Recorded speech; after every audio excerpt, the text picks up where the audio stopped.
kind of try to collaborate with Victoria a bit so there's not too much overlap in what we cover, because she usually covers it from a Canadian standpoint and I'm focused here in PEI. But I'm just going to touch on some graphical representations of the supply outlook in Canada, some talk on consumption, the upcoming generation, opportunities and concerns, and then my overall outlook for 2024, and then wrap it up. So a bit about me. I grew up in a potato and beef farm in Arlington, Prince Edward Island. I graduated from the University of Prince Edward Island in 2009. So I was always very interested in agriculture, but my father really wanted me to get an education first. So I spent more time away from the farm. I kind of grew away from it, but it was always a big part of my heart. So to be able to work here at the board is great, because I can kind of tie my two interests together. So I've started as market information officer, tracking all the loads that go off the island and any kind of pricing and market information stuff. And then when our marketing director went part-time, I took on some marketing duties and now work as the marketing specialist as well. And I was pretty fortunate to be awarded a Nuffield Scholarship in 2021. So I just finished that up in this November in Regina. So I got to travel to about 11 different countries over the last 2 years to study public trust in agriculture. It's a great way to get a unique kind of perspective on how things are in the world and make you realize your place in it. So Victoria already kind of touched on this slide, but it's just overall production. I think hers was in acres, but mine's in production. So we're pretty proud in Prince Edward Island for the potatoes we grow here. And we were always kind of the potato kings of Canada, but we're sharing the crown now. And you can see it's not because we're getting any smaller, but there's just growth in the industry. So that's a good thing all around to see a lot of people entering the industry, but there's still being the demand to take those potatoes. So if you look at the blue here I don't know if you can see my clicker or not, but Alberta really shot up this year, and it's actually one of the largest crops we've ever had in Canada. So bumper crop there. Little bit tougher conditions in New Brunswick, Quebec, and PEI, and on the east. So Manitoba and Alberta have really kind of taken the crown this year.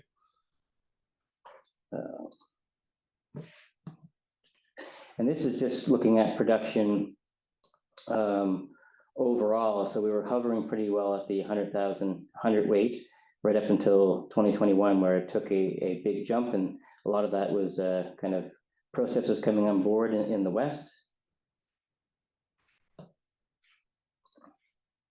You can see here, this is a breakdown of West versus East. So the decline in production this year is mostly production related versus like acreage being down.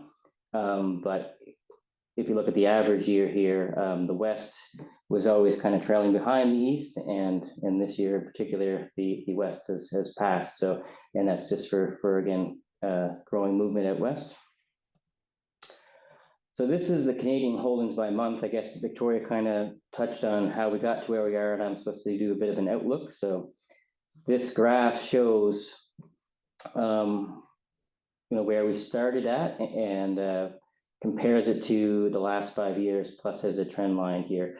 So, our holdings are above the average, the green line being the average. And, like last year in the East Coast, we had a pretty good crop, but, there's different breakdown throughout the country, but the West is really driving that higher holdings per month here. So it kind of shows as we go down, we're going to have to, eat away at that those holdings a bit to make sure we use up this crop. But as I'll show a bit later, a lot of that is in processing potatoes, and there's a bit more flexibility there where you can go a little bit into the next season, but you'll also have to make sure you plant accordingly on that. So this is just, again, the disappearance per month, and kind of see what typically happens. So we're right on average for the first report of this year. You can see last year, February was a really big month, and given, depending on the year, different things will happen to basically affect the disappearance. But following the green trend line, we kind of want to be a little bit above that with a larger crop overall this year. So again, going back you know, from a fresh standpoint, more potatoes in the market, sometimes your supply is greater than demand, so then it puts a lot of pressure on pricing. But you can see here that it's in the West is where a lot of the extra production is. So the first two reportings of this year are significantly higher than what would be average, but also we have to take into account the larger production. Whereas in the East, where a lot of the fresh potatoes are grown, we're actually pretty close to the average and trending well within that. So there was a lot of fear this year that big crops in the West, both in the US and in Canada, might put pressure on the marketplace, but you know, some production challenges in the East, supply is not quite the level where thought it might be. So the crop is movable and the prices haven't suffered as much as they potentially could have. So for the intended utilization, this is just touching on what the crop is used for. So it's 65% processing. So of all the production in Canada this year, 65% is intended to be for processing, 22% is fresh, and 13% is seed. I also ran the 2010 numbers just to see if there's much change going back, and we know there's a lot of growth in processing, so it's not surprising to see it take a little bit bigger chunk portion of the pie, but it's not a dramatic change. And then this breaks it down a bit because it's not even distribution throughout the country. So you look at a spot like Alberta, there's a lot of extra potatoes, but about only 8% of that is for the fresh industry, where 73% is for processing. So although there's a lot more potatoes grown, not as many of them were grown for fresh. So as long as the processing potatoes stay where we're grown for, it shouldn't put as much pressure on pricing. Now, last year there was basically historic prices, extra, supply was a little bit under the demand, and people benefited from that price-wise, but also experienced strong demand in that. So we're not quite to the level of last year, but there's still opportunity for good returns for our growers. And just looking at this too, you see, Prince Edward Island kind of follows the kind of national trend a bit more, but spots like Manitoba and Alberta are quite, and Ontario too, are quite heavily focused on processing. So just looking at the fresh disappearance by month historically, and kind of see how that follows. Last year there's unheard of demand in January, but usually things fall off a little bit post holidays. The big outlier here that looks a little strange is the 2021-22 fresh disappearance, and a big portion of that would be related to the potato wart issue here in Prince Edward Island. We unfortunately had to destroy a significant amount of potatoes, so you can see it represented there. So it's not a fun stat for me personally to look back at and revisit. But throughout that, we are a little bit ahead of the average, and looking at how we compare to last year, if we can keep that pace, we should be in pretty good shape. And this is the same graph for processing disappearance. So a little bit of an uptake in January of last year when there was some needs in other parts of the country and continent, so that drove up the disappearance at that particular time. And the kind of shortfalls in other years are usually kind of related to a bit of production disparity.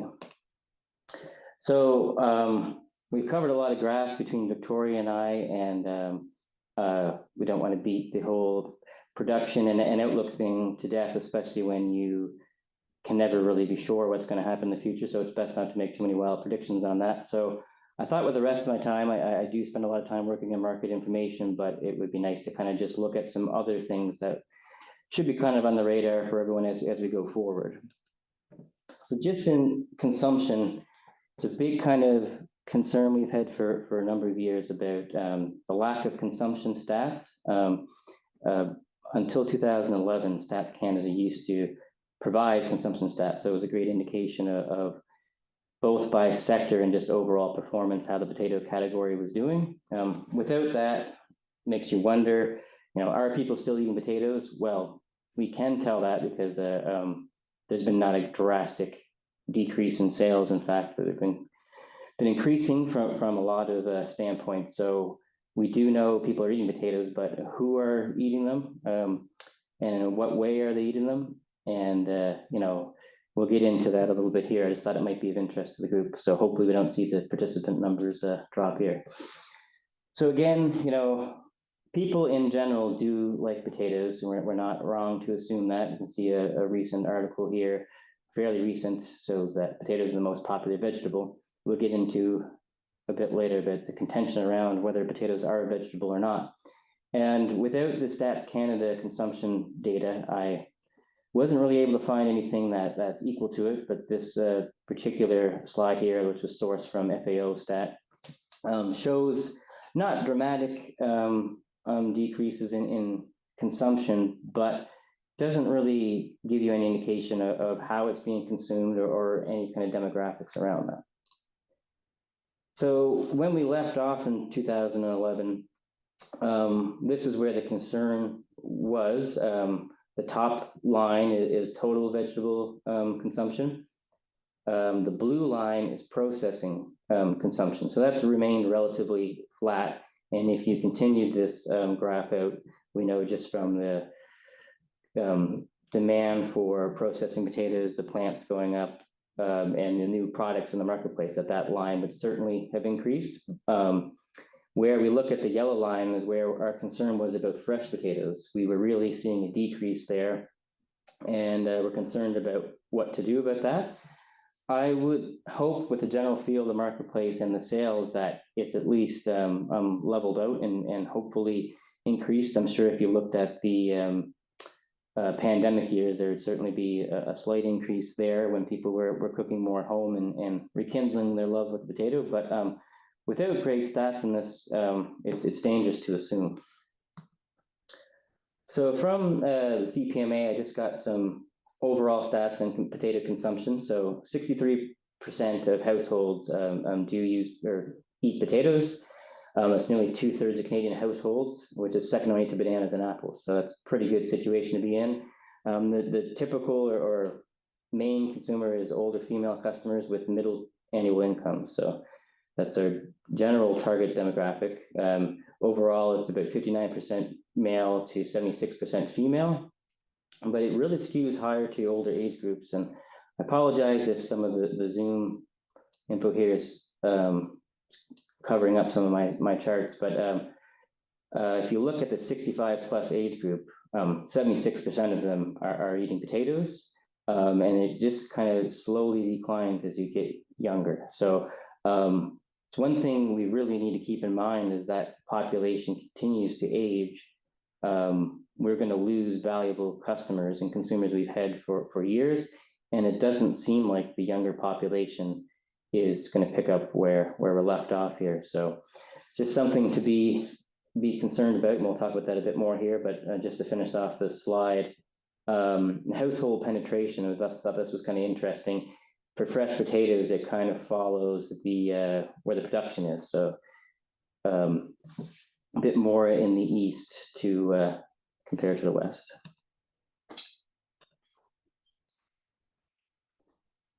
So we don't have kind of the same unifying marketing body that they do have in the US. And so I kind of borrowed some stats from different things I've read through the last few months and couple of years. But here's some of the reasons we get when studies are produced, wondering why younger people don't eat more fresh potatoes. So one interesting one that pops up is they feel they're already eating enough. So even though the numbers show they're not eating to the same level as those that came before them, that they're not conscious of the fact they're not eating many potatoes. So younger people tend to have more adventurous meal plans. There's a lot more cultural diversity in the food consumed in Canada these days. So with those more adventurous meal plans, not all of them include potato consumption.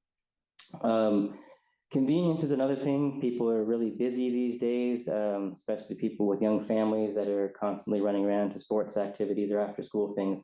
The time it takes to prepare mashed potatoes or a baked potato or any of the traditional ways of cooking potatoes, even oven baked fries and stuff. It's really, time is one of the main reasons they don't do it. So any kind of convenience product is going to be important for the future. Urban, rural, mostly seeing that if people are in cities and stuff, they tend to traditionally eat out more. So, and if they're eating out more, they're not buying fresh potatoes to cook at home.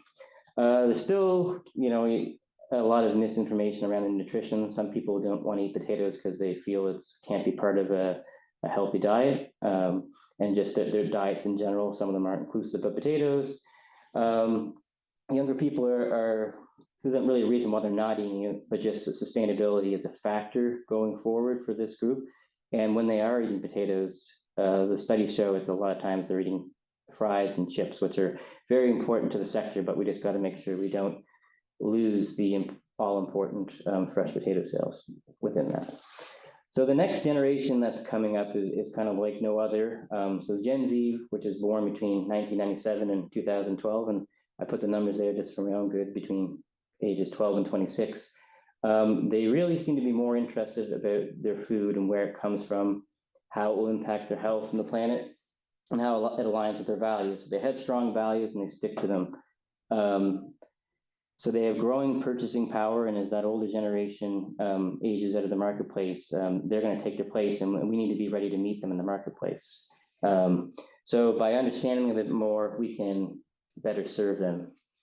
One thing that's big is some of older generations maybe aren't as open to having tech included in their food, and if they see a lot of robotics or automation and stuff used in food production, it might turn them off of it. But younger generations don't really know a world without technology, so they're a lot more open to that. And as we see developments in AI and robotics and stuff like that, it's not going to be something they really fear. And it's, as no surprise to you, social media is really important to Gen Z. A lot of the traditional things we used to use to market are no longer a real factor for them. So newspapers especially, there would be very few people getting information from newspapers or publications like that, and even traditional television, with more people using streaming services. So here's a great example of a guy, using a new way to reach out to people. I'm sure some people in the farming world have heard of Tyler Heppel, but for those who haven't, it's a great example of someone engaging with people through social media. And it's not just younger people, but TikTok is starting to include more age groups, but it was traditionally for young people. So he's got almost 600,000 followers. He's got over 21.4 million likes. So, and not everything he's showing is potato information or educational facts. He's getting people engaged and interested in his channel. Like I seen one video the other day where he said he was painting his potatoes. So he was just cleaning the mud off them, but it kind of, people weren't sure what was happening. It got them engaged in it. It's also kind of a fear that you could encourage some misinformation within that kind of stuff, but you need to be entertaining. So people don't want to just be told what they should know. They want to kind of engage with stuff and have a reason to tune in. So, and on top of that, he sells merchandise, and for every item sold, he donates 10 servings of potatoes. So another interesting TikTok thing that some of you probably have heard, but there was the example of the Kylie Jenner potato fad, that there was a young college student who made a TikTok about a crispy potato, and Kylie Jenner shared it. People have so much, or celebrities have so much influence that one video got over 20 million views. So there's just a lot of new ways to kind of reach out to this new generation that, and not every one of them works too. So you kind of have to have, try a lot of different things. They're also very cause oriented, so more likely to choose a brand over another based on ethics and values. And so climate change and sustainability are top of mind, but you also have to make sure they're not just going to accept that you say you're sustainable. They want to be showed how. So potato health, I'm going to start rolling through some of these a bit quicker as I'm running short on time, but people are generally favorable with potatoes, but there's still so much misinformation out there, and I'll just highlight some of these, like the discussion about is potato a vegetable, or these are some articles. Are you eating too many potatoes? This may be the worst starchy vegetable you can eat. and linking French fries with depression and stuff. So there's some negative stuff out there, and we've got to make sure we're doing proactive messaging and stuff to kind of counteract some of this negative stuff that's in the news cycle. So people do generally want to eat healthy, but a lot of times when people are consuming potatoes these days, it's as a fast food snack, or like, chips or French fries. So we want to. Those are very important parts of industry, but we also want to remind people of the value of fresh potatoes, and their versatility. It's one of the greatest strengths of potatoes, the different things. We have over, I don't know, 70 recipes of things you can do with potatoes. And if people aren't eating them a couple ways, we're really missing the mark on that.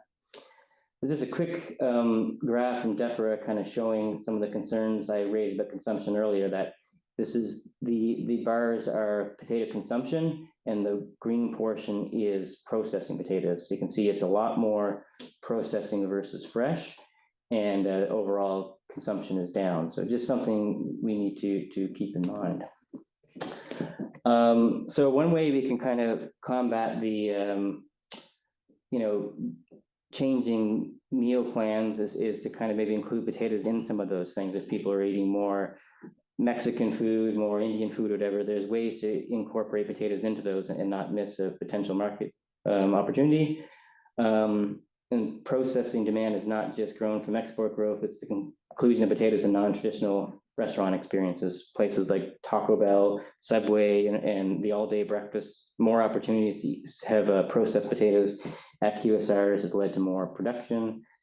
There's a bit of talk around value-added produce with Gen Z, with them not having much time, things that not many people, I know my parents wouldn't have probably bought pre-peeled potatoes, but when people value their time over maybe the money or inconvenience that's there, that they're going to look more towards those products. So you see things like, pre-peeled potatoes, obviously the stuff that companies are doing with creamer potatoes and making them available quickly is really helping with keeping consumption up in new ways. And air fryers are also a new possibility there. You see some of the French fry companies and stuff, including air fryer options, and people using recipes with baked potatoes and stuff to have more air fryer recipes and stuff, just because people, anytime they can save on cooking, more time they have for other activities.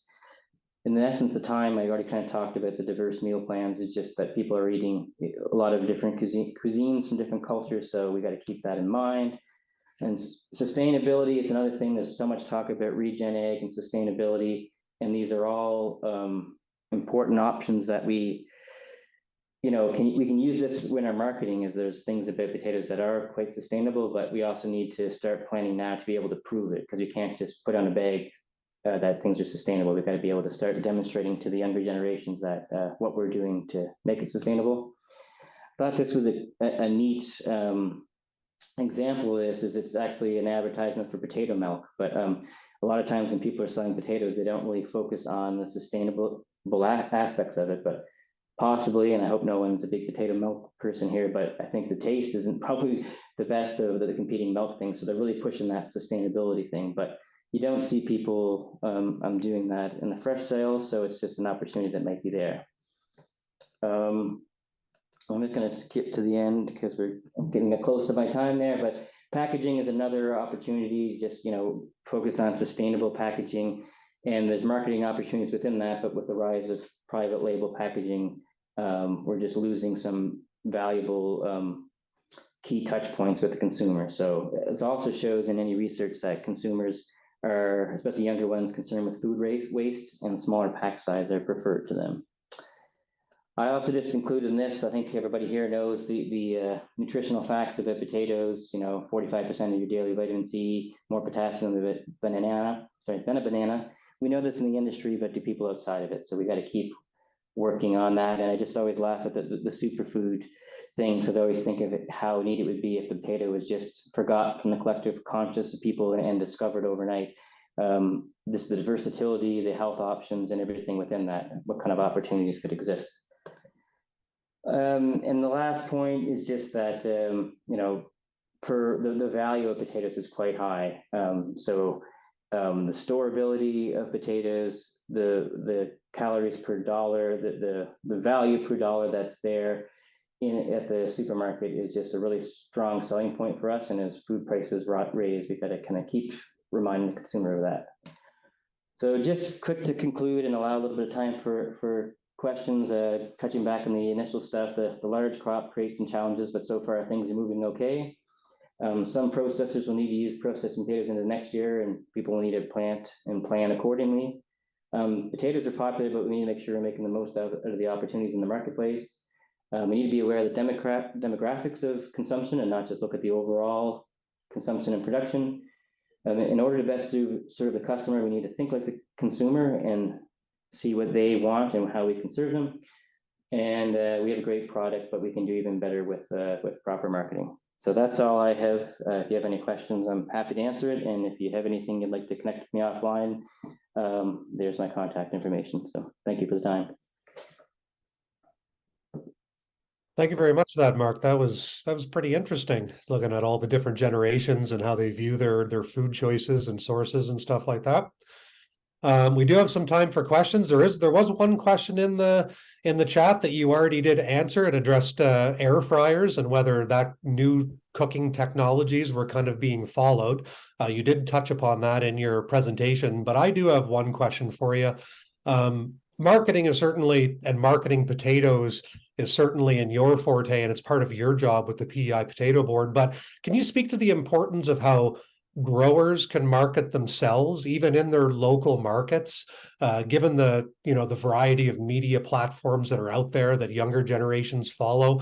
Are growers expected to market their products and be out there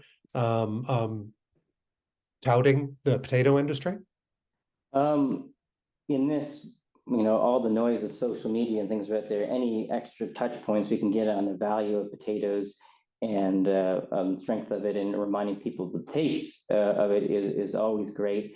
But there's also challenges within that too of, people who are selling might be selling to buyers who are in turn selling potatoes. You might lose that, brand recognition through going through a private label with a larger retailer and stuff. So sometimes you might be able to get the message out that potatoes are good and you grow good potatoes and stuff, but it might be harder to make that connection at the store level. That's something I've really trying to focus on in the last few years. Is private label has really shot up following in the trends that are in Europe. But we can do a lot of things to create demand, especially specifically for your potatoes, but then a lot of times at the grocery level, there's just not that touch point to make the connection of, oh, those are Mark Phillips's potatoes, I want to buy those. So, but there are some people that do a really good job on social media, just sharing stuff about agriculture. And again, like by showing things that are interesting, it's kind of like Clarkson Farm Show in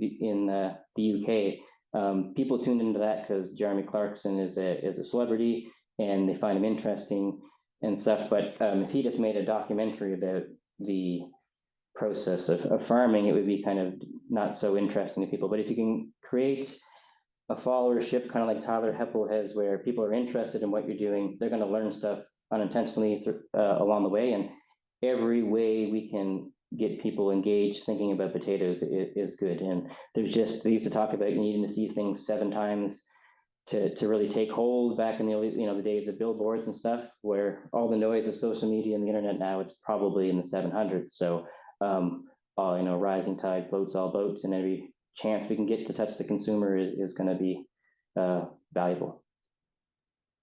Perfect. And a couple other questions have just come in. We do have a couple more minutes, so I'll try to get through a few of these here. Where do you see the trends going for different colors of fresh market potatoes?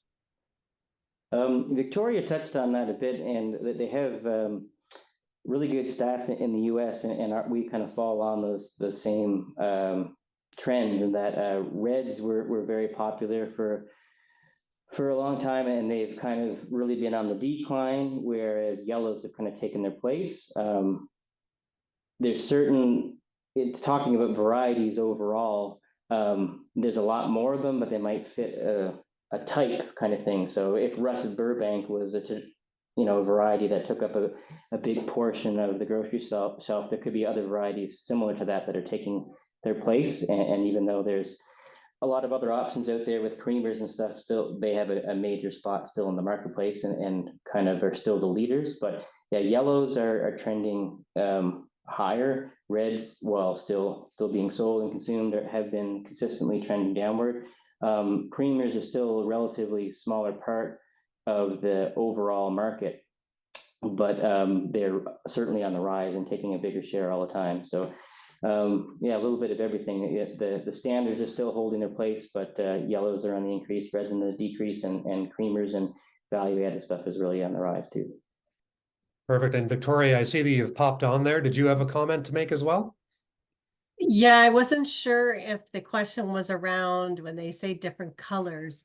We're seeing a lot of purples and, you know, some of that in the medleys, and I'm not sure if that's what they were indicating. And I just saw another grower at the show down in Austin with the purple varieties, and I was asking them about that. And people aren't buying purples necessarily on their own, but they'd still grow them to be part of that medley. So that mix of colors. So you would have some reds, some purples, some whites, and they tend to be, as Mark said, in that creamer size type of potato, for what it's worth. Yeah, and speaking from a like PEI standpoint, at least, like they're taking it's a lot of increase in demand for those products, but still in the overall output we have, it's still relatively smaller, but getting bigger all the time. And especially when you look at the grocery store, like it's amazing how many product offerings are in the potato aisle now, where it used to be, 4 or 5, there's as many as 20 in some places too. So a lot of different ways to reach the consumer and different taste requirements being met. Perfect. And I'll try to sneak in this one last question because it might be a quick answer. Is there a certification for sustainably grown potatoes? Someone can correct me if I'm wrong, but I don't think that there is. And that's part of my Nuffield travels, was kind of looking at that. Is you just, everybody's saying it's sustainable. It's, the math doesn't add up. Not everybody can be sustainable at the same time. So Ireland has a program called Origin Green that's been in existence for 10 years, and they've been measuring it. So there's qualifications you have to meet to be considered sustainable. And I think that's a good model for people to follow, because even there's realities of what we can do here in production in Prince of Ireland that don't match other areas of the world. And there's things we can do better, there's things we have more pressure on. So it would be a good thing to be established so that people have trust and believe those figures and stuff with it, but I don't believe it's in place at this moment. Someone mentioned the Potato Sustainability Alliance, and there's a lot of, I don't know, as far as a marketing thing put on fresh bags, could be mistaken there, but there's a lot of good work being done to kind of promote sustainability in potatoes and stuff, but maybe just not a fully measured checkbox that you need to kind of check off to market in that way, I guess. Victoria can correct me if I'm wrong. Well, I was going to say, I was going to mention PSA in terms of, I think that might be part of their long-term ambitions, is to sort of have some kind of definition to sustainability. It's a buzzword that is losing its power because it's overused to a certain extent. So, and what does it really mean, and how do you certify that? So I think those are some of the things that PSA, Potato Sustainability Alliance, is looking into, but to my knowledge, there is no current certification for that type of thing. No. Perfect. Thank you both for that. And Mark, thanks again for your presentation. Much appreciated. Oh, thank you for the time.